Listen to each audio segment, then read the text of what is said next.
morning, everybody from Montana. Man, what a beautiful day it is. Probably about 27 degrees out, 28 degrees.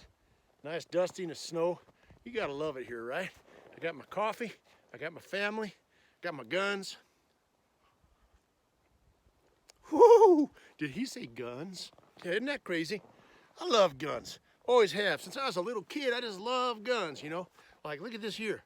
This is my brand new Smith & Wesson 986.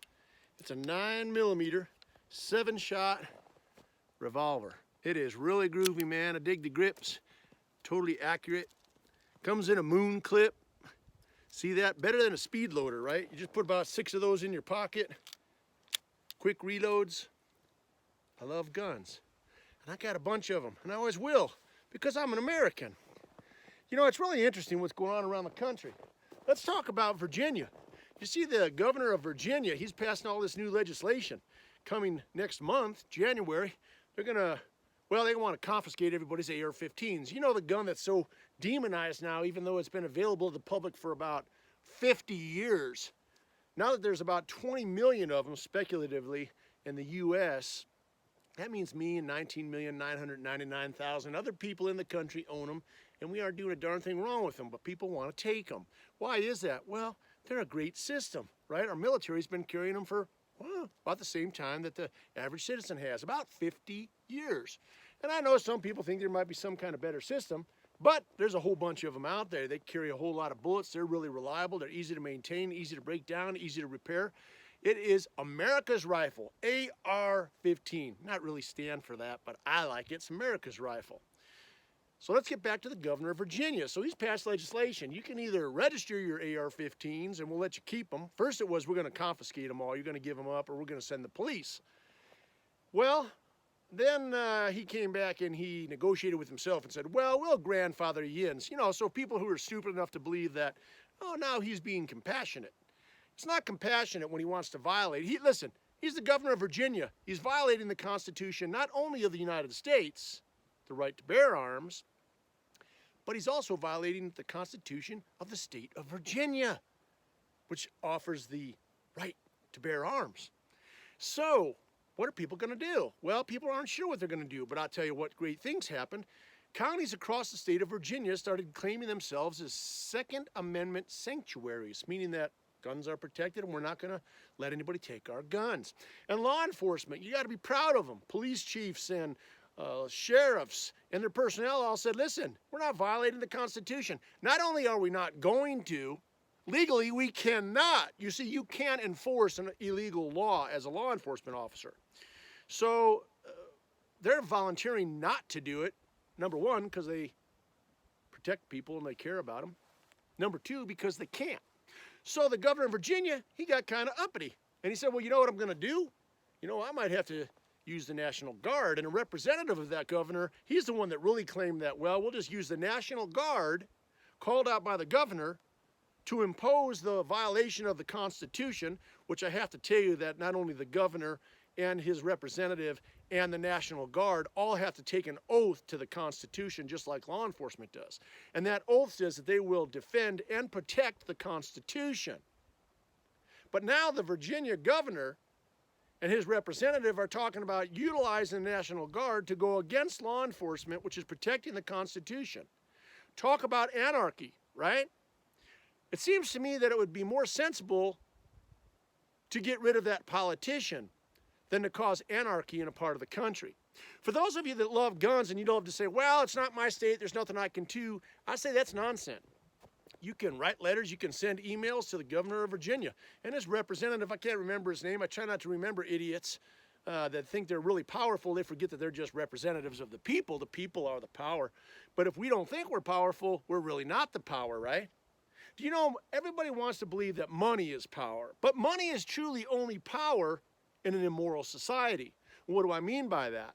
Think of a small town in the Old West, and the rich guy comes in and buys a big ranch, and he wants to do things wrong. Well, the only reason he can get away with that is because he can hire immoral men to do things for money. But if everybody has morals, you know, that comes from God. Can I say that? Yeah, God. See, God establishes morals. Puts them in this book called the Bible. You know, if we just use that Bible book as the rules for life, the world would be a whole lot better place. As a matter of fact, that's why the world was a whole lot better place, because now we want to pretend like God and the Bible really don't have much to do with the country anymore. And for some people, they don't, especially for governors of places that want to violate the Constitution. You see, because the right to self-defense is not given by anybody except God. It's inalienable, which means that God gave you the right to defend yourself. That's why in the Constitution, the Second Amendment does not limit the citizens. It limits the government from attempting to take guns. And now we have this Virginia governor and his representatives that are talking about taking guns by force, using the military against law enforcement. What are you going to do about it? Every gun owner in America should be upset. You should be sending emails, making phone calls. How hard is it? Do you know why? Because the real war has started. I mean, there's always the backdoor war, where they've been manipulating children across the country into believing everything about guns is bad. Well, we defy that myth, because it's not true and we all know it. Guns are used millions of more times to protect lives than they are to take lives illegally.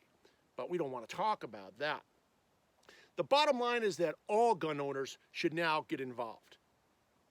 Write a letter, send an email, call your friends, pay attention, cause a stink, send letters to the president and say that this treasonous governor needs to be taken out of office. You see, now the fight is on. And like the United States, who wants to make wars happen on other parts of the world instead of bringing them here, when we have to get involved in a conflict, we want it to be there. So if you're potentially looking at a conflict like gun owners maybe all across the country, if nonsense like this violation of the Constitution happens in Virginia, it will sweep the nation, and then the fight will be small. You see, big numbers of people going to the original fight creates victory. And that's what we need to do. All gun owners, no matter what kind you own. And as a matter of fact, even if you don't like guns, the violation of the Constitution should upset you. The fact that we can find no middle ground between the left and the right is nonsense, because there is two things I can think of that both the left and the right should be concerned with. Number one is the Constitution, because regardless of who you are, we all love freedom. And to allow the abolition of one constitutional right will just open up the door to take more. Secondly is the $21 trillion debt of the country. Regardless of what side of the aisle you're on, we should all come together and say, who's responsible, where's it at, and how are we going to get rid of it? God loves you. Thanks for everything. Share our videos, right? You know what we need to do? We got about 135,000 people on the page. We need 1 million. Because if we had 1 million people on our page, man, we'd have a whole lot of power to stop things like this from happening. If we can get that kind of power on our page, I'll travel across the country and be a voice representing you, the American gun owner and lover of freedoms in the United States.